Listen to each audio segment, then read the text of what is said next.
O calor ainda não foi embora e a vontade de muita gente é passar o dia inteiro na piscina ou na praia, tomar um banho de mangueira ou ficar só aproveitando a sombra com uma água fresca.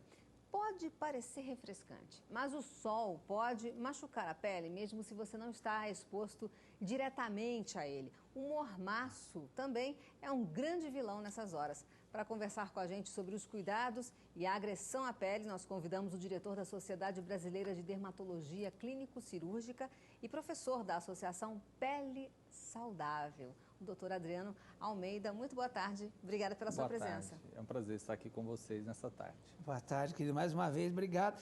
E olha, o mormaço é realmente assim tão forte quanto o sol? Sim, né? Nós devemos lembrar que onde entra luminosidade, onde tem luz, nós devemos sempre nos resguardar. Onde tem essa luminosidade, essa agressão acontece na nossa pele. Então, o uso do protetor solar, ao contrário do que as pessoas pensam, eu não estou exposta diretamente ao sol, eu devo me proteger? Deve, né? E tem que lembrar que esse protetor solar ele deve ser reaplicado ao longo do dia. Muitas vezes as pessoas pensam que passar o protetor solar só uma vez ao dia... Passei de manhã e saí. E pronto, estou protegido. E não é assim. Ao longo do dia você deve reaplicar. Se você está diretamente ao sol, a cada 2 horas é a frequência ideal. E um fator de proteção de pelo menos 30. E se você está num ambiente fechado ou se você está num ambiente que é sombreado, quem que nós for muito dizemos... branquinho até mais, né? Isso, 30, até né? mais, né? Às vezes até um fator 60, né? E se tiver num ambiente sombreado, pelo menos umas 3, 4 vezes ao dia, dependendo do calor, dependendo da luminosidade que você está exposto. Quer dizer, se a pessoa estiver ali embaixo do guarda-sol, tiver sombra ali, tem que passar o protetor solar e no corpo inteiro, né, doutor? Porque às vezes a pessoa se preocupa mais com a pele do rosto. Isso, né? E às vezes queima, né? As pessoas esquecem dos pés, né? Muitas vezes a gente chega até o consultório, pessoas que queimaram as pernas e os pés. Passaram o protetor solar às vezes na parte superior e as pernas e os pés ficaram fora da sombra. Agora mesmo eu estava num hotel aí nas férias, aí tinha uma moça lá que estava assim, preocupadíssima, porque a perna dela ficou carne viva, assim, a parte de baixo já quase no pé. Acontece, isso mesmo. Terrível. É muito interessante se proteger.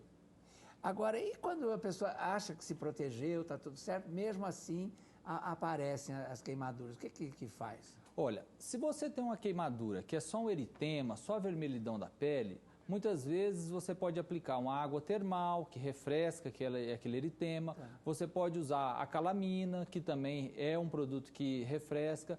E se essa queimadura for um pouco mais dolorosa, muitas vezes o médico vai indicar para usar até um corticoide para acalmar aquela pele. O senhor falou calamina, né? Calamina. Agora, porque as pessoas também, na verdade, usam... eu vou passar uma pomadinha. Às vezes passa qualquer pomadinha e não vai ao médico, não vai ver o que é e, de repente, complica, né? Não, isso... deve ser, todos esses produtos que eu citei devem ser recomendados por um médico, porque você muitas vezes não vai saber identificar a intensidade da sua queimadura, né? Então muitas vezes é interessante você procurar um médico para ele identificar, e se você tiver bolhas, né, porque já é uma queimadura de 2º grau, uma queimadura mais profunda, você tem que lembrar que você pode ter uma infecção secundária naquela região. Então, muitas vezes é importante você procurar o médico, muitas vezes é interessante verificar se a carteirinha do tétano está em dia, né? Porque você pode ter uma infecção... Sol pode provocar tétano? Pode, porque você vai ter uma bolha, a partir dessa bolha você vai ter com a sua pele aberta, sujeita a infecções, e aí você pode ter uma infecção grave. Então você pode ter uma foliculite também, você pode ter uma piodermite, né, que é uma infecção bacteriana pela pele. Então tudo isso pode acontecer numa simples queimadura.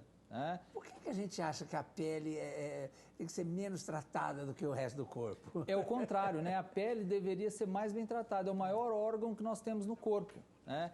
E as pessoas que muitas vezes não são claras, que são morenas ou negras, pensam que tem uma pele resistente, isso é uma ilusão, né?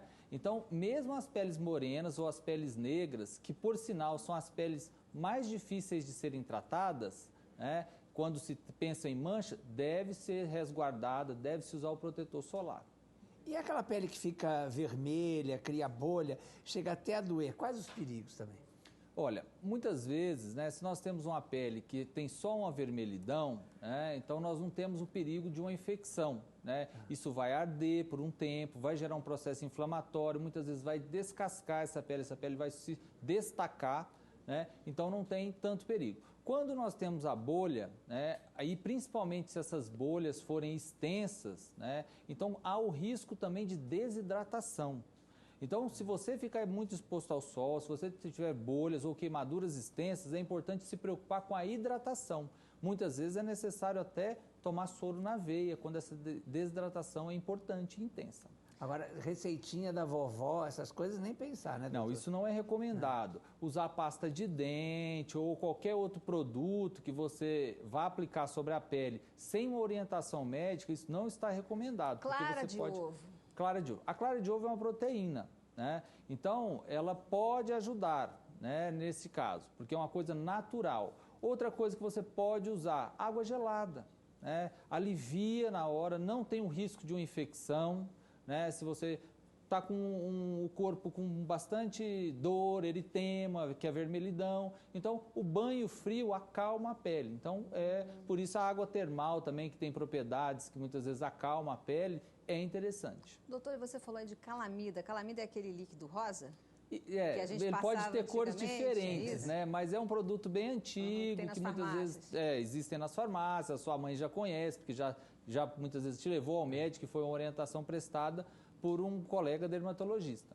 E eu também fiquei preocupada com a carteirinha da antitetânica. A pessoa precisa tomar a vacina antitétano com que frequência? Olha, existe um calendário, né? Você faz a vacina antitetânica na infância, depois tem a vacina antitetânica com 15 anos e depois você faz a cada 10 anos, né? Então, todos nós, né, estamos sujeitos a um acidente, a pisar em um prego, por exemplo, ou até um acidente de automóvel, um atropelamento. Então, todos nós devemos estar... Quer dizer, aquela que você tomou lá na infância não resolve, não, né? Só da infância não. Você tem que estar reaplicando essa vacina de acordo com o calendário. Muitas vacinas mudam o calendário, né, de acordo com o desenvolvimento de novas vacinas, né, às vezes para a mesma doença.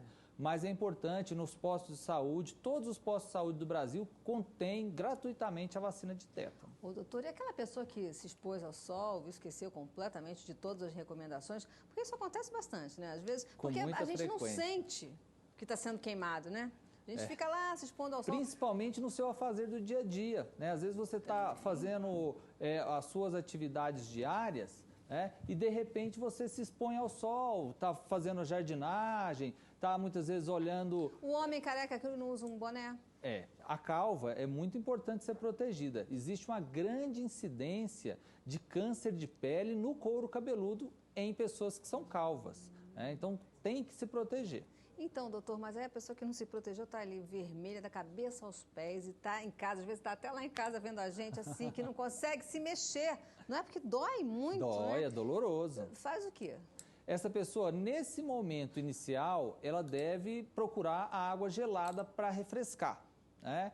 E eu oriento, se tiver com muita dor, procurar um médico, né? Porque aí você muitas vezes vai ter que entrar com esse paciente com corticoide tópico para acalmar essa pele e uma hidratação. A hidratação é fundamental. Existem produtos que são mais hipoalergênicos, hidratantes que são mais hipoalergênicos e que são menos agressivos à pele. E nesse momento que a pele está sensibilizada, é o produto ideal. Muito obrigada pela sua presença. Eu que agradeço.